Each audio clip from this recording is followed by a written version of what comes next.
Hello everyone. Last videos के अंदर हमने रिएक्ट के बारे में बहुत कुछ जाना। अब हम प्रैक्टिकली काम स्टार्ट करते हैं। रिएक्ट का एक फीचर जो कि कंपोनेंट है। कंपोनेंट बेसिकली बिल्डिंग ब्लॉक्स होते हैं। लेट्स सपोज ज्यूम कर लो कि यहाँ वेबसाइट में कुछ आपको यूआई नज़र आ रहा है जिसमें एक यहाँ पे फंक्शनैलिटी है। क्लिक करने पे हम काउंट का इंक्रीज़ कर रहे हैं।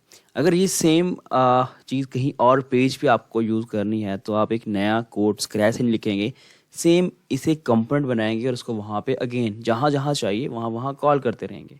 जहाँ पे ज़रूरत होगी तो सिंपल आप उसी डिफाइन कंपोनेंट को कॉल करते जाओगे, तो आपको स्क्रैच से काम करने की ज़रूरत नहीं है। सो इसी तरह हम रिएक्ट के अंदर हम हर एक चीज़ के लिए जो कि रीयूजेबल होगी हम कंपोनेंट्स क्रिएट करेंगे। और यहाँ हमारा जो स्ट्रक्चर हम ऑलरेडी सेटअप कर चुके हैं, यहाँ पे हम एक फाइल क्रिएट करते हैं लाइक का हेडर डॉट JSX। और यहाँ पे हम फंक्शनल कंपोनेंट क्रिएट करेंगे just like a cost header. Make sure कीजिएगा कि यहाँ पे जो फर्स्ट लेटर है वो कैपिटल होना चाहिए। अगर कैपिटल नहीं होगा तो हमारा जो कंपाइलर है वो इसे डिफ्रेंशिएट नहीं कर पाएगा। तो ये एक फंक्शन ही होगा। ये हमने यहाँ पे फंक्शन क्रिएट दिया और ये कुछ ना कुछ रिटर्न कर रहा होगा। और अभी के लिए हम यहाँ पे एम्प्टी फ्रैगमेंट रिटर्न करवा देते हैं, या आप चाहें तो यहाँ पे एक H1 डिफाइन करते हैं और इसमें कहते हैं कि ये हेडर कंपोनेंट है। ओके, अब इसे कहीं ना कहीं हम यूज़ करेंगे और यूज़ करने के लिए हम या तो एक्सपोर्ट का कीवर्ड यूज़ करेंगे। एक्सपोर्ट हम यहाँ पे लगा दें, और या फिर हम एक और वे है जो कि हम यूज़ कर सकते हैं एक्सपोर्ट के लिए, जस्ट लाइक का एक्सपोर्ट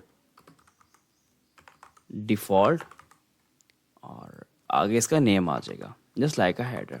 ओके, सो हम पहले अपना कंपोनेंट क्रिएट कर चुके हैं जो कि हमारा फंक्शनल कंपोनेंट है। अगर मुझे कहीं अब इसे यूज़ करना है तो मैं इसे सिंपल कॉल कर लूँगा। जो हमें यहाँ पे फर्स्ट टाइम रेंडर जो यूआई दिखाई दे रहा है वो app.js के अंदर है।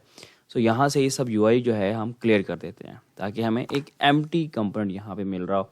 और ये अनयूज्ड हमारे पास कुछ हुक्स और इम्पोर्ट्स हैं तो ये भी हम हटा देते हैं। ओके, क्योंकि अपनी ये हम स्क्रैच से बना रहे होंगे।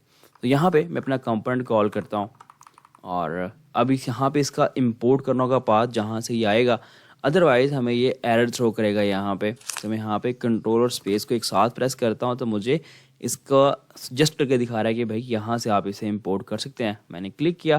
क्लिक करने के बाद आप देख सकते हैं कि हमें यहाँ पे उस कंपोनेंट का जो एक यूआई इसमें हेडिंग थी अभी जस्ट वो नज़र आ रही है। सो कहीं भी मुझे अपना ये चाहिए होगा तो मैं सिंपल क्या करूँगा, इस कंपोनेंट को अब कॉल करता जाऊँगा। सो इसी तरह हम आगे जाके अपने डिफरेंट जो ब्लॉग्स होंगे इनके लिए हम कंपोनेंट्स क्रिएट कर रहे होंगे। तो नेक्स्ट वीडियो में हम प्रॉप्स के कंसेप्ट को समझेंगे कि प्रॉप्स क्या होते हैं। तो मिलते हैं नेक्स्ट वीडियो में।